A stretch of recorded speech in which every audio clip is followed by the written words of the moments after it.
उपदेश आता तरी पुढे हाची उपदेश नका करू नास आयुष्याचा सकळांच्या पाया माझे दंडवत आपुलाले चित्त सिद्ध करा हित ते करा देवाचे चिंतन हित ते करा देवाचे चिंतन करून या मन एकविध सकळांच्या पाया माझे दंडवत आपुलाले चित्त सिद्ध करा तुका म्हणे लाभ होय तो व्यापार तुका म्हणे लाभ होय तो व्यापार करा काय फार शिकवावे सकळांच्या पाया माझे दंडवत आपुलाले चित्त सिद्ध करा पांडुरंगा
पांडुरंगा करू प्रथम नमन दुसरे चरण संतांची त्यांच्या कृपादाने कथेचा विस्तारू बाबाजी सद्गुरु दास तुका ओम नमची आज्ञा वेद प्रतिपाद्या जय जय ससुविद्या आत्मरूपा देवा तुची गणेशु सकलार्थमती प्रकाशु म्हणे निवृत्ती दासु अवधारा जोरी आत्मरूप गणेश केली स्मरण सकल विद्यांचे अधिकरण तेची बंधू श्री चरण श्री गुरूंचे ते नमस्कार आता ओम नमो ज्ञानेश्वरा करुणा करा दयाळा तुमचा अनुग्रह लाभलो पावन झालो चराचरी आता तरी पुढे हाची उपदेश नका करू नास आयुष्याचा सकळांच्या पाया माझे दंडवत आपुलाले चित्त सिद्ध करा विठाला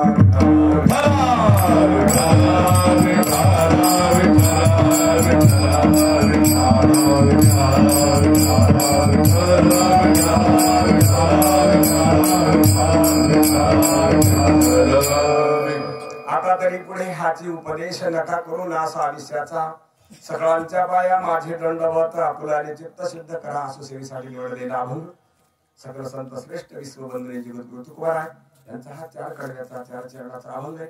या अभंगावरून महाराज तुम्हाला आम्हाला सर्वांना मनुष्य देहात आलेल्या जीवाला बोध करतात उपदेश करतात। संतांचं जे बोलणं असतं ते आपल्या सगळ्यांच्या कल्याणाचं असतं आणि म्हणून सगळ्यांनीच लक्ष देऊन ध्यानात घ्यायचं असतं आणि आपलं जे बोलणं असतं एकमेकाबद्दल ते आपल्या कल्याणाचं नसतंच।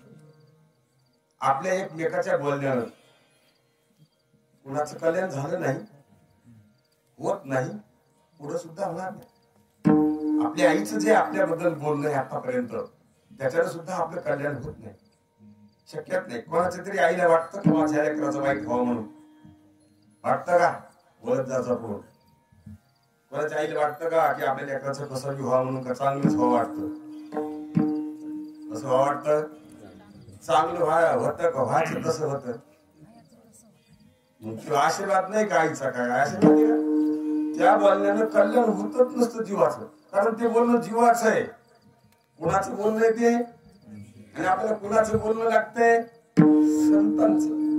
आपलं कल्याण संतांच्या बोलण्यात हे का मायबापाच्या संतांच्या म्हणून एकमेकांना बोट मोडून शाप दिला तरी आपल्याला काय होत नाही शापही लागत नाही आणि आशीर्वाद दिला तर आशीर्वादही लागत नाही आणि संतांनी आशीर्वाद दिला तर आशीर्वाद लागतोच पण शाप दिला तर आशीर्वादच लागतो कारण संत शाप कसा देतील बरं संत त्यांनी शाप दिला तर काय होते आपल्याला हे बाबा रामायण सांगतात रामायणामध्ये आलेला विषय नाही का रामायणामध्ये आलेला विषय आहे त्याच्या त्या अहिल्याला शाप दिला होता गौतमाला नाही का प्रसंग घडला तिचाही दोष नव्हता, परंतु तो दोष असल्यासारखा रस्ता दिसला, म्हणून त्या रस्त्याला बघून गौतमाने शाप दिला अहिल्याला.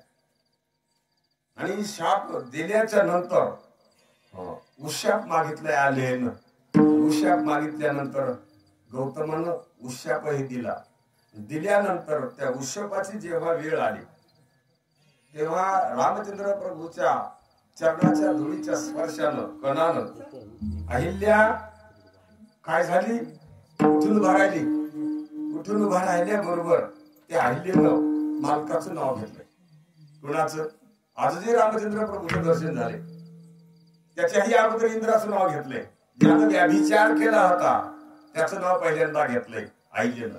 बघा त्या रामायणामध्ये, इंद्रिय केला नाही व्याभिचार, काय म्हणते अहिल्या, इंद्राने माझ्यावर व्याभिचार केलाय का माझ्यावर? नाही केला. कारण त्यानं जर व्याभिचार नसतं केला तर ऋषी कातवलं नसतं, त्याला शाप दिला नसता. त्यानं शाप दिला नसता, तुम्ही अवशाप मागितला नसता. तुम्ही अवशाप मागितला नसता तर रामचंद्र प्रभूचं दर्शन होत नव्हतं. अहिल्या काय म्हणते, इंद्रिय केला नाही व्याभिचार, केला माझा जन्म उद्धार, शाप नव्हे तो वर त्याने मज दिधला, गौतमाचा निज शाप तो मज झाला अमृत रूप, माझे जाळून पुण्य पाप शुद्ध स्वरूप पावले. रामचंद्र प्रभूचं दर्शन झाल्याबरोबर शाप दिलेला होता गौतमानं, पण तो शाप नाही सांगितला. काय ते उशाप आहे म्हणून त्यानं सांगितलं होतं. संतांनी शाप जर दिला तरी आपलं कल्याणच आहे शापामध्ये सुद्धा, आणि आशीर्वादात तर कल्याण आहेच. आणि संतांचं सहज बोलण्यात सुद्धा आशीर्वादच असतो. म्हणून नेहमी संतांचं बोलणं ऐकलं पाहिजे, संतांच्या बोलण्याच्या संगतीत राहिलं पाहिजे. नेहमी तुम्हाला आम्हाला सुख आवडत आहे का दुःख? काय आवडत आहे सगळ्यांना? सगळ्यांना सुख आवडत आहे. कसेही दिले असले, कशातून बी सुखच आवडत आहे. काही बी कशामुळे याला आवडत आहे? सुखामुळेच आवडत आहे. तुम्हाला बायको कशामुळे आवडते? पोरगा, पैसा, आणि घर व्यवहार, नाही का? बायको आवडते की नाही सुखामुळं. आणि जर प्रतिकूल झाली तर विरोधात गेली, जर केस केली तर आवडते का? आता काऊन आवडणार तुला? काऊन? आता पहिल्यांदा तर हौशीने केली, आता तर भेटत नाट राहिला. आपण भागी आपली पोर, नाही का? लक्षात घ्या. म्हणून प्रतिकूल झाला रे झाला मुलगा, एक मुलगा असू द्या, प्रतिकूल झाला की आवडत नाही. आजवर कस काय आवडला? तो सुख देत होता. आता का आवडणार? प्रतिकूल झालाय तो दुःख द्यायला. मग मुलगा कशामुळे आवडतोय? कशामुळे आवडायला मुलगा? कशामुळे एकमेकाला आपण आवडायला? अनुकूल आहे ते एकमेकाला. प्रतिकूल झालेली कोणतीच वस्तू आवडत नाही. आणि एक दिवस आपलं शरीर आपल्याला प्रतिकूल होणार आहे. लक्षात घ्या, एक दिवस असा उजडणार आहे की आपलं शरीर सुद्धा आपल्याला प्रतिकूल होणार आहे. आणि ते शरीर प्रतिकूल होणार आहे हे अगोदर लक्षात घेण्याकरता संतांचा जर संग केला आपण हे सहज लक्षात येऊ शकतं. आणि म्हणून संतांचं बोलणं सहज जरी बोलले तर तुकोबारांचा सहज बोलणे ही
सहज बोलत असतात. ते व्यवहारातल्या निमित्तानं बोलो की परमार्थातल्या निमित्तानं बोलो, ते बिलकुल हिताचाच उपदेश करीत असतात.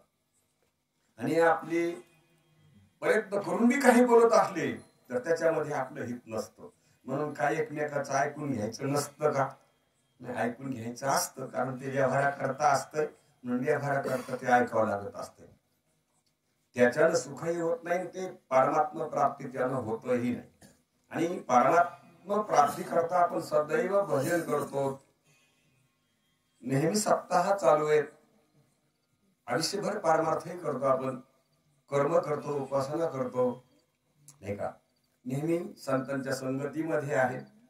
पण इतकं करून सुद्धा आपल्याला आपल्या समजुतीत काही बदल झाला नाही. जशी समजूत पहिली होती का तशीच आता. लक्षात घ्या बरं, हे सगळं जे संतांचं संघ असते समजूत बदलाय करता असते. कशा करता? संतांचं संघ कशा करता असते? समजूत बदलाय करता, नाही का? आपली आई, आपल्या आईच्या लग्नाच्या अगोदर तिची समजूत वेगळी होती. आपली आईची बरं, आपल्या आईनं काय केलं होतं, आपल्या वडिलाकडचं आडनाव त्या नावानं ती स्वतः ते नाव तिचंही समजित होती, त्या कुळगोत्राची समजित होती. आपल्या आईचं लग्न झालं, आपल्या वडिलाबरोबर गळ्यात हार पडल्याबरोबर आईनं समजूत बदलली फक्त कायची. आणि त्या लोकांनी सुद्धा सांगितलं की आजवर होती आमची, आता झाली तुमची. इतकं म्हणल्याबरोबर किती रोज त्याला किती हप्ते सांगावं लागलं असं, किती. आणि तुम्हाला किती वेळा संत सांगत नाही का? किती वेळेस बरं तिथं मी सांगितलं तर तिला सांगितलं होतं का पुढच्याला? पुढच्याने ध्यानात धरलं का? हिनं ध्यानात धरलं. कारण तिला माहितीये माझ्याबद्दल बोलले का त्याच्याबद्दल, माझ्याबद्दल बोलायला ते कोणाबद्दल? माझ्याबद्दल बोलायला. पहा महाराज, लग्न ज्या दिवशी होतं त्या दिवशी मुलगी घरातल्या बसायला बाबाला म्हणजे दादा हे आपले, दादा ते आपले, दादा हे आपले. हार गळ्यात पडला, एक चक्रात आली की मुली दादा आमच्या घरी फ्रीज नाही. कोणाच्या घरी? किती चक्रात? एका चक्रामध्ये हे पसारा डोक्यातून काढा का डोक्यात ठेवला. एका चक्रात हे पसारा आपला नाही समजिला. तिला कोणता पसारा आपला समजिलाय? तिकडचा पसारा आपला समजिला. बस इतकंच काम झालं तर झालं. तितकंच तुकोबाराय आपल्याला शिकवतात. आणि ते शिकवतात तर आपण नेहमी संतांच्या संगतीमध्ये आहोत, पण आपल्यात काही बदल होईना. का बदल होईना? झाल्यासारखा वाटतो, नाही झाला बदल. आपल्याला संतांच्या संगतीत आल्यावर आपला बदल व्हायला पाहिजे. आणि संतांच्या संगतीत नव्हतो त्यावेळेस आपल्याला शरीर मी वाटत होतं की नाही? हे शरीर कोण वाटत होतं? मी वाटत होतं की नाही? कोणाला? सगळ्यांनाच. आणि आता मी काय वाटतं? आता मीच वाटत. किती दिवसापासून संतांच्या संगतीमध्ये शरीर कधीपासून मी आहे? हा देह मी कधीपासून आहे? लक्षात आलं का? कधीपासून देह आहे मा? कधीपासूनच देह मी नाही. कधीपासून मी देह मी आहे. त्या देहावर कसा आहे? मी वेगळा आहे. लक्षात घ्या, देह जाणण्यात येणार आहे आणि मी जाणणार आहे. मी कोण आहे? जाणणारा. आणि देह जाणण्यात येणारा, हिशोबात येणारा. मी हिशोब पाहणार आहे. आणि असं माझी समजूत व्हावं म्हणून तुकोबाराय तुम्हाला आम्हाला प्रार्थना करतात अभंगाच्या माध्यमातून. आता तरी पुढे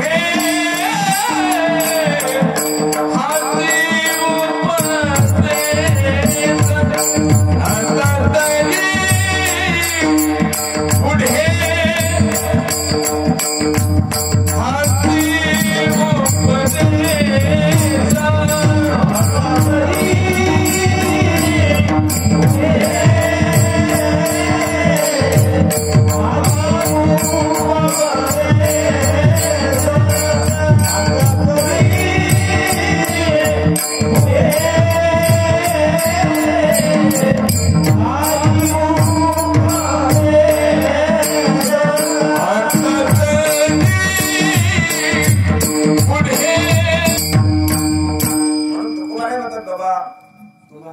सगळ्यांना सांगायचं की तुम्हाला मला हेच सांगायचं की आता इथून पुढे सांगायलो मी तुम्हाला हाच उपदेश आहे की तुम्ही आपलं आयुष्य नाश करू नका. तुम्हाला जे मिळालेलं आयुष्य आहे ना त्याचा नाश करू नका. नाही का? प्रत्येकाला मिळालेलं आयुष्य आहे आणि त्या आयुष्याच्या हिशोबाने जर पाहिलं तर आपल्याला सगळ्यांच्या ठिकाणी श्रेष्ठ कनिष्ठपणा अनुभवायला येतोय. काही माणसानं सामान्यातून उच्च भूमिका सापडल्या, हस्तगत केल्या, शिकून सवरून क्लासवन अधिकारी झाले.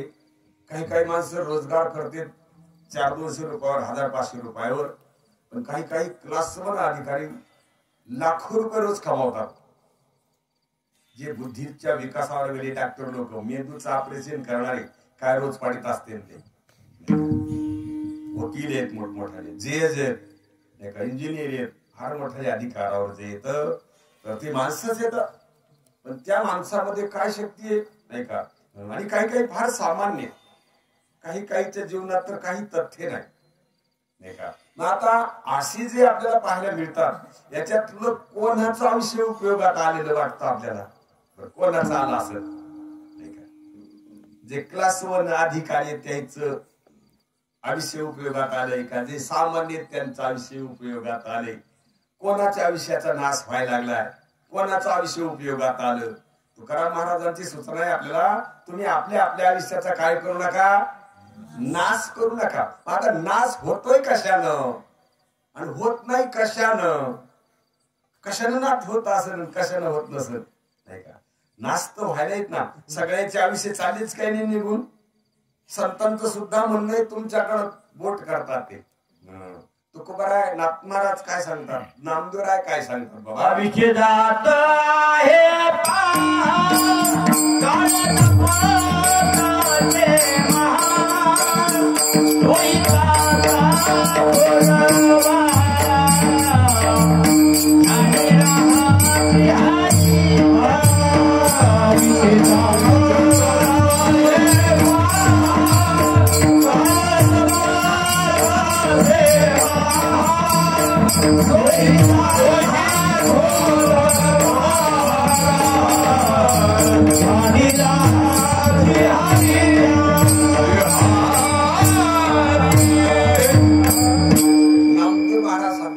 आयुष्य जात आहे पहा. चालले बाबा, ध्यान ठेवा विषयाकडं. काळ जपतसे महा. तुम्ही काय करा आता, स्वहिताचा घोर वहा, ध्यानी राहा श्रीहरीच्या नाही का. लक्षात ठेवा, आयुष्य चाललंय नाही का. आणि ते आयुष्य श्वासावर आहे. कशावर येते, श्वासावर नाही का. आता आपण सगळे जे बसलो तिथं उभे आहेत, काही बसलो श्वासाच्या जीवावर का पैशाच्या नाही का, श्वासाच्या.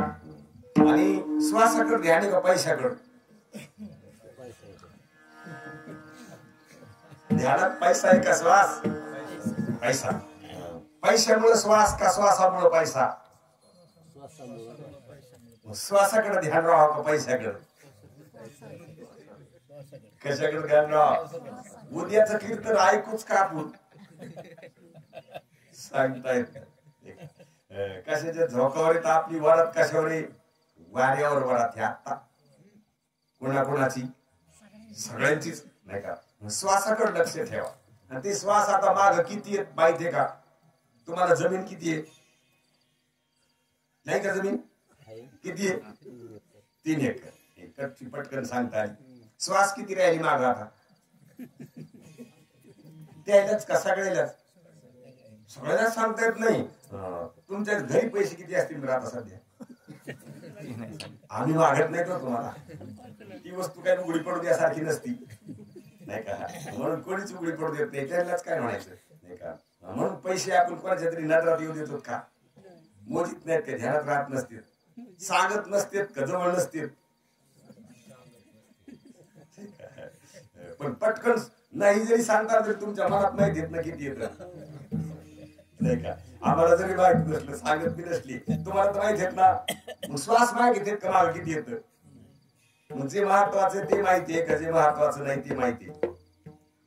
आणि म्हणून ते श्वास आयुष्य त्या श्वासावर आहे. ते श्वास माग किती आहेत काही सांगता येत नाही. आणि ते श्वास खर्च करणं सुरू आहे आपलं, आणि खर्च करणं सुरू आहे, आणि सगळे श्वास खर्च करणं व्यवहारामध्ये खर्च करायलो. आणि त्या व्यवहारातल्या भानगडीनं आपलं हित हे असं वाटत, त्या व्यवहारातले आयुष्य खर्चल्यानं आपलं स्वतःच हित नाही, लेकरा बाळाचं हित नाही, नाही का, गणागोत्राचं हित नाही, वाया चाललं नाही का. काय चालले आयुष्य, ते वाया चालले. मग उपयोगात कसं आणता येईल, कसं आणावं त्याला, कशाला म्हणता येईल उपयोगात आलं आयुष्य. कोणी आणले उपयोगात आणले का, कोणी हा आणलेले नाही का, कोणी आणले, साधू संतांनी उपयोगात आणले आयुष्य.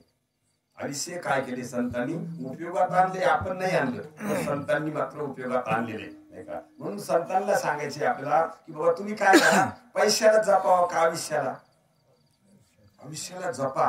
पैसा तुमच्या अदृष्टाच्या अधीन आहे, आयुष्य मात्र अदृष्टाच्या अधीन नाही. म्हणून आयुष्याकडे लक्ष ठेवा, त्या श्वासाकडे लक्ष ठेवा, आणि ते आयुष्य आपलं रिकाम चाललेलं आहे. आणि आता उपयोगात कोणी आणले, संतांनी उपयोगात आणले. आता आपल्याला संतासारखं व्हायचंय आणि आपलं उपयोगात आयुष्य आणायचंय. म्हणून तुम्हाला सांगितले संतांनी, तुम्ही नाश करू नका, पण आयुष्याचा नाश करू नका नाही का. आणि ते आयुष्य कशामुळे नष्ट व्हायले, काय केल्यावर नष्ट होणार नाही, लक्षात घ्या. संसारात राहा तुम्ही, काय हरकत नाही, संसारात राहू नका असं संतांचं म्हणणं नाही. ज्ञानोबा नाही तर आदरानं सांगतात, असोनी संसारी जी भेटी, असोनी संसारी जी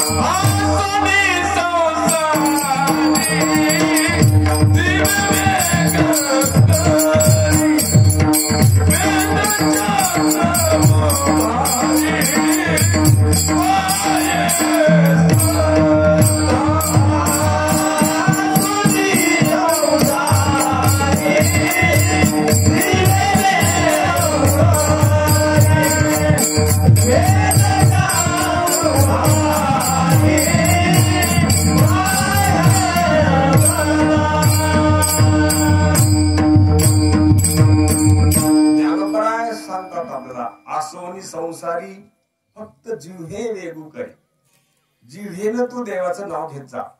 खुशाल संसारामध्ये राहाय, संसारामध्ये राहिल्याशिवाय सगळा भानगडी कशा पार पडतात.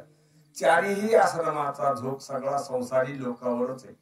ब्रह्मचारी, संन्यासी, वानप्रस्थ सगळे ह्या संसारातल्या लोकांवर जीवन जगतात. म्हणून संसार सोडू नको, त्या संसारात राहाय बाबा तू, पण मात्र चित्त संसारात ठेवू नको का, संसार चित्तात ठेवू नको. चित्तात संसार असावं का, संसारात चित्त असावं. इंग्रजीत बोललं तर संसार पडलाच नाही का, संसारात चित्त असावं का, चित्तात संसार असावा.